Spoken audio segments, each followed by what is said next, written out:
Hey everyone, how's it going? Today I'm going to be talking about One Piece chapter 1188 and its climactic end that's leaving us on a break actually. After hearing a lot of the chit chats in the community, I kind of feel like I have to add in my 2 cents. For any of my subscribers or friends who could be potentially seeing this video right now, if you are not caught up in One Piece, I stress, I urge, I beg, please do not continue this video as I plan on talking about what's going on in the latest chapter. Again, chapter 1188. It is a very crazy ending. Very crazy ending this chapter, so I would hate to be the one to spoil anything, so I'm giving you guys a few moments. Please turn away this video or click out of it now. So if you're still here, I'm assuming it's safe to go on. I'm going to show the panel now as to what everybody's talking about now.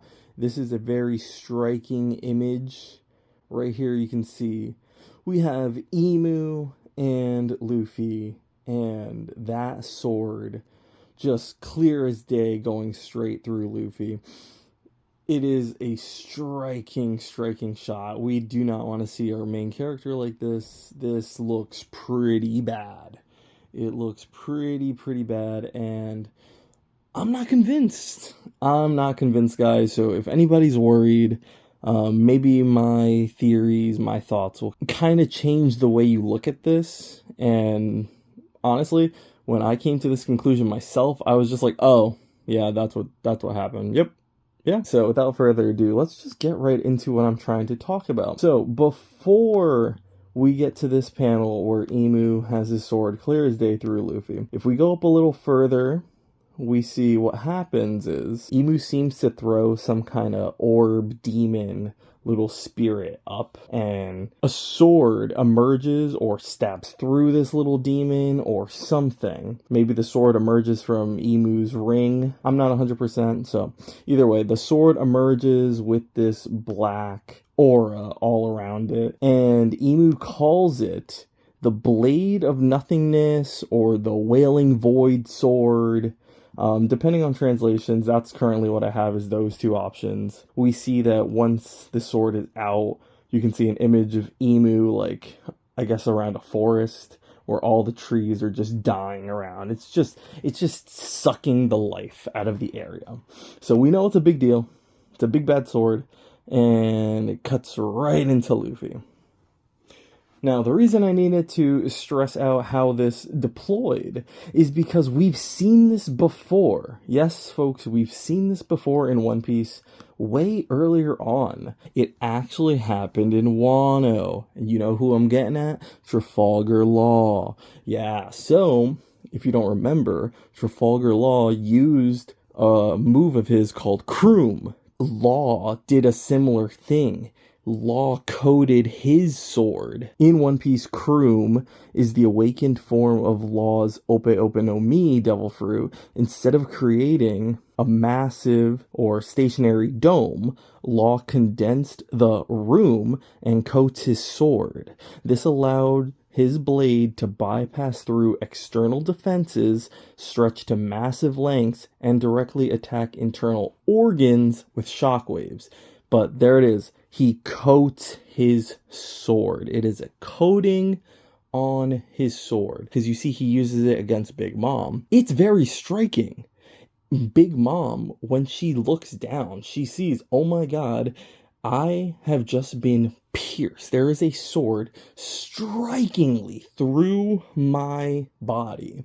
But it's not a lethal cut. It's not a lethal puncture. It just simply looks bad. It looks worse than it actually is. And that's kind of what I'm getting at with this chapter.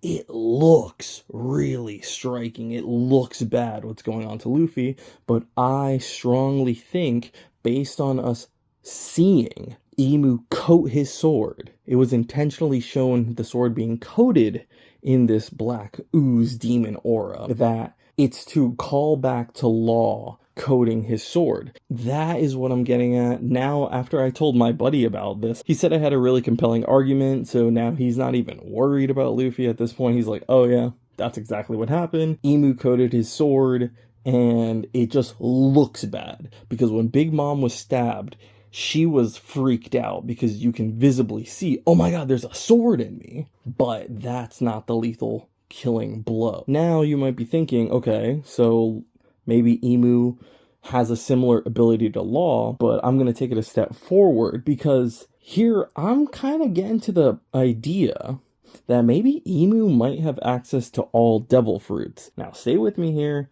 I know that sounds kind of wacko, but we know that Emu's been around for a while. Emu might have been the one to create devil fruits for all we know. If Emu doesn't have the ability or access to every devil fruit, Emu at least has seen every devil fruit. He has seen all the powers. He knows about every single devil fruit. He's dealt with, fought against. Emu is not going to be surprised by any devil fruit powers. Maybe he's learned to mimic them or use his own version of said fruits. So now, going to the current chapter, Luffy is now pierced with this blade of nothingness. Wailing void sword. What is it gonna do?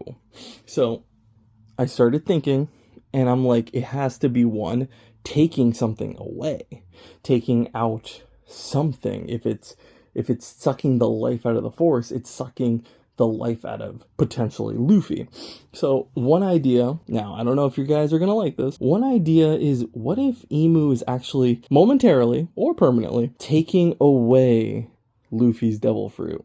Just let that sit with you for a second. What if that is it for Luffy's devil fruit?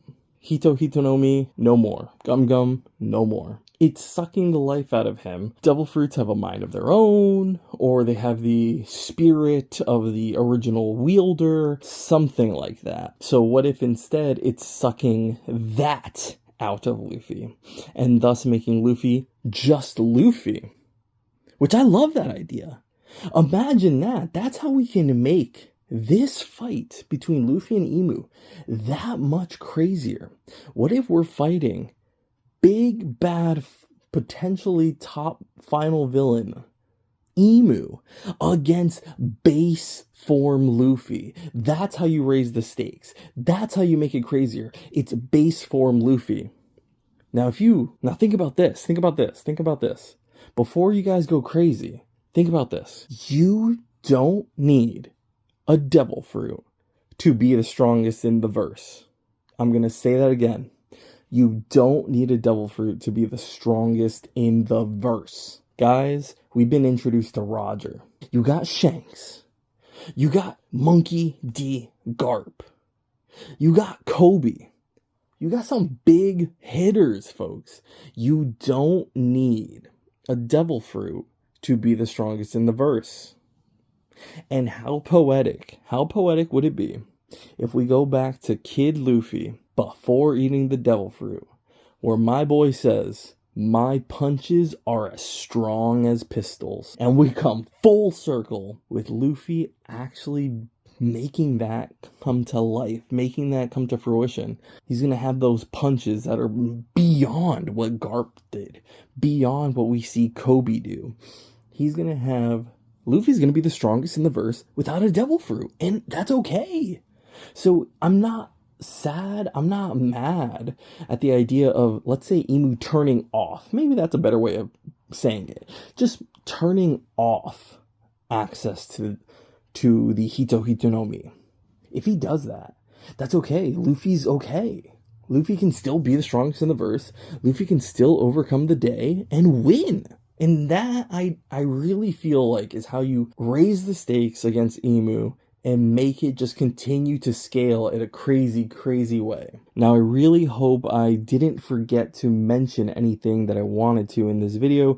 If there is anything that I forgot to record, I will leave a pinned comment down below with any additional information. Just because I want to make sure I get this video out, like I said, right in time of the next chapter. I'm currently in the break week. It's July 18th at the time of recording. And yeah, I needed to express these ideas just because I'm not hearing anybody come to the same comparison of Emu coating his sword with law coating his sword. And does this mean that Imu has access to all devil fruits? Or, other people have thought in the past, what if the Ope Ope no Mi was used on Imu long ago, and that's why they live forever? Maybe that's why. Maybe if you do run with that idea, then perhaps having the Ope Ope no Mi immortality surgery performed on you, maybe it leaves a little bit of that Ope Ope no Mi with the user, with the recipient of said immortality life. So yeah, so there's ways to make this work, people. There's ways to make this work, but I do think it was intentional that Oda showed the sword being coated, and we've seen it before. We've seen it before. It just looks bad. It looks bad to us, just like it looked bad to Big Mom in her eyes. That looked bad. The zap, it was still messed up. The zap was still gnarly, but it's just the sword going through you isn't the problem. And that's what I think is happening here today. So guys, thank you for hearing me rant. Again, if you like this video, please let me know your thoughts. Yeah, let me know comments down below. Even if you're not caught up in One Piece and you for some reason watch this video to the end, just tell me how's it going, man. My people, thank you so much again for watching. If you made it to the end of the video, know that I love and appreciate every single one of you guys as always. Thank you again so much for watching, and I guess this means we're on to the next one.